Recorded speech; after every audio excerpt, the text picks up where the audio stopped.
தளபதி படம் பார்த்த மாதிரி இருந்துச்சு, துப்பாக்கி 2 பார்த்த மாதிரி இருந்துச்சு, அமரன் படம் பார்த்த மாதிரி, அமரன் 2 பார்த்த மாதிரி இருந்துச்சு. ஆக மொத்தம் படம் கண்டிப்பா ஒரு பெரிய பிளாக் பஸ்டர் ஹிட். ஸ்டார்டிங்ல இருந்து எண்டு வரைக்கும் வேற லெவலு. ஃபைட் சீன்ஸ்லாம் பயங்கரம், ஒரு ஹாலிவுட் படம் மாதிரி இருந்துச்சு. ஹீரோயினும் ஹீரோயின் கெமிஸ்ட்ரியும் பயங்கரமா இருந்துச்சு. எஸ்கேவும் அவங்களும் ஸ்கிரீன்ல வரும்போது ரொம்ப ரொம்ப சூப்பரா இருந்துச்சு. படம் ஓவராலா பயங்கரம். தங்கப்பூவே பாட்டு பயங்கரமா இருந்துச்சு. அனிருத் மியூசிக் வந்து ஒரு பெரிய பிளஸ்ன்னு சொல்லலாம். அதுக்கப்புறம் பாத்தீங்கன்னா ஃபைட்டு, டான்ஸு, பாட்டுன்னு எல்லாமே படம் வேற லெவல். பார்க்கறதுக்கு ரொம்ப இன்ட்ரெஸ்டிங்கா இருக்கு. லேகாலாம் ஒன்றும் தெரியல. சூப்பர், பயங்கரம். எல்லாமே அனிருத்னாலே எஸ்கேக்குனா ரொம்ப ஸ்பெஷலா பண்ணுவாரு. இது வேற லெவல் சொல்லலாம். அவுட் ஆஃப் தி பாக்ஸ்ன்னு சொல்லுவாங்களா, அந்த மாதிரி செம்ம. அதான் வில்லனை என்ஜாய் பண்ணது இங்கதான் நான் பார்த்திருக்கேன். வில்லனை காட்டினாங்க, அவருக்கு ஒரு இன்ட்ரோடக்ஷனு. அதுக்கு எஸ்கே வரும்போது எப்படி கை தட்டுவாங்களோ அந்த மாதிரியே கை தட்டினாங்க. அது ரொம்ப புதுசான ஒரு எக்ஸ்பீரியன்ஸா இருந்துச்சு. ஏன்னா அவர் ரொம்ப செம்மையா இருப்பாரு, அவரே ஒரு ஹீரோ மாதிரி தான் இருப்பாரு. செம்ம பயங்கரமா இருந்துச்சு. நான் ஒரு பாட்டு ஒன்று ரெடி பண்ணிருக்கேன், எஸ்கேக்கு பாடிருக்கேன். எல்லா ஆடியன்ஸுமே, சிவகார்த்திகேயனாலே அவர் வந்து ஆல்ரவுண்டர் தான். எல்லா ஆடியன்ஸுமே பார்ப்பாங்க, எல்லாருமே பார்க்கலாம். எஸ்கே அண்ணன் ஃபேன்னு நான் போட போறேன் டியூன்னு. எஸ்கே அண்ணன் தாங்க திரை உலக டான்னு. டான்னின்னா டான்னு, அண்ணன் வேற மாதிரி டான்னு. எங்க அண்ணன் தாங்க சூப்பையும் மண்டின்னு. ஆடுவாரு சீனா, பாடுவாரு தேனா. எங்க இல்லைய தளபதி அண்ணன் வந்தா சரவெடி. ஏஆர் முருகதாசே கொட்ட போது காசு. அந்நிறுத்து பாட்டு எப்போவுமே ட்ரீட்டு ட்ரீட்டு ட்ரீட்டு. தேங்க்யூ. படம் உண்மையிலே சூப்பராக இருந்தது, வேற லெவல்னே சொல்லலாம். எனக்கு உண்மையே சொல்லணும் அப்படின்னா பயங்கரமாக ஒரு என்ஜாய் பண்ணி பார்த்த மாதிரி இருந்தது. இன்டர்வல் டைம்லேயே நான் ஆஃபுங்க, படம் நல்லா தான் இருக்கும்னு ஃபிக்ஸ் பண்ண ஆரம்பிச்சிட்டேன் மைண்டில். அதுக்கப்புறம் கிளைமேக்ஸ் முடியும் போதெல்லாம் வேற லெவலில் இருந்தது. அது உண்மையிலே முருகதாஸ் சார் சொல்லணும் அப்படின்னா பயங்கரமாக ஒரு பல்ஸ் ஒன்று கரெக்டாக கொடுத்துருக்காரு. இன்ட்ரடக்ஷன், இன்டர்வல் பிளாக்லாம் ஃபுல்ஃபில் பண்ணுறாரு.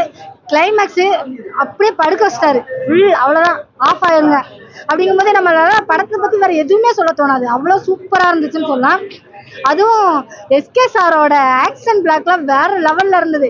எனக்குலாம் ஒரு செகண்ட்லலாம் தோணுச்சு, நம்ம ரசிச்ச எஸ்கே சாரா அப்படின்ட்டு. ஏன்னா அந்த ஒரு லாலிபப் சீன் காமெடி இருக்கும் பார்த்துருக்கீங்களா, உனக்கும் பிடிக்குமா எனக்கும் பிடிக்கும் அப்படி பண்ண ஆளையே இன்னைக்கு பார்த்தீங்கன்னா வேற லெவலில் ஃபைட் சீன் பண்ணுறாரு. அதை நம்ம ரசிச்சுட்டு இருக்கோம். எனக்குலாம் ஒரு லாஸ்ட் கிளைமேக்ஸ் ஒரு ஃபைட் சீன் ஒரு 10 மினிட்ஸ் வரைக்கும் நல்லா போகும்.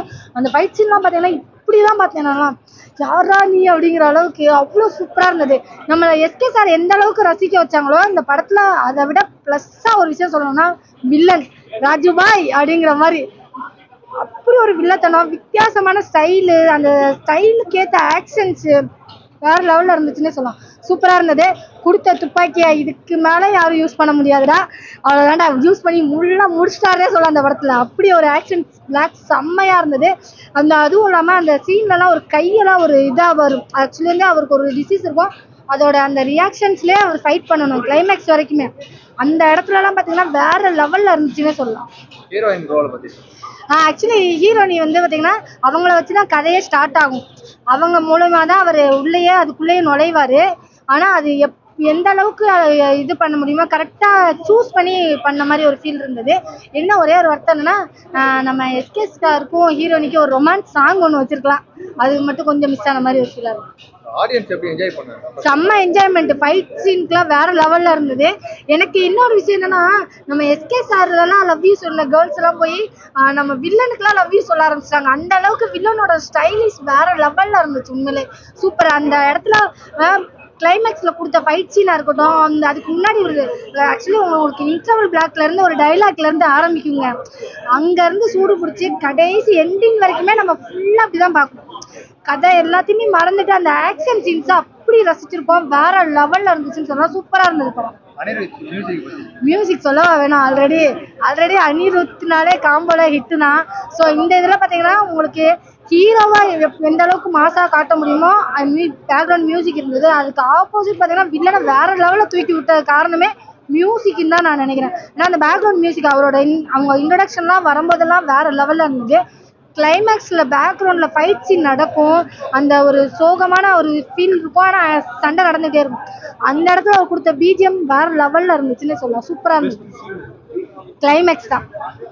கிளைமேக்ஸ் ஃபைட்டுக்கு அடிச்சுக்க ஆளே கிடையாது. ஒரு இதுல வந்துட்டு அவர் ஒரு ஃபைட் ஒன்று உள்ள ஒரு ரூமுக்குள்ள இருப்பாரு. அவர் ஒரு சின்ன விஷயம் பண்ணுவாரு. அந்த ரியாக்ஷன்ஸ் அந்த ஆக்ஷன்ஸ்லாம் இவ்வளோ நாள் எங்க வச்சிருந்தாருன்னே தெரிலடா அப்படிங்கிற மாதிரி தோணுச்சு. எனக்கு என்னன்னா துப்பாக்கி எடுத்தவரே துப்பாக்கி எப்படி யூஸ் பண்ணணும்னு எஸ்கே சாருக்கு சொல்லிட்டாரோ அப்படிங்கிற மாதிரி தோணுச்சு இந்த படத்துல. உண்மையிலே முருகதாஸ் சார் வந்து செம்மையா யூஸ் பண்ணியிருந்தாரு.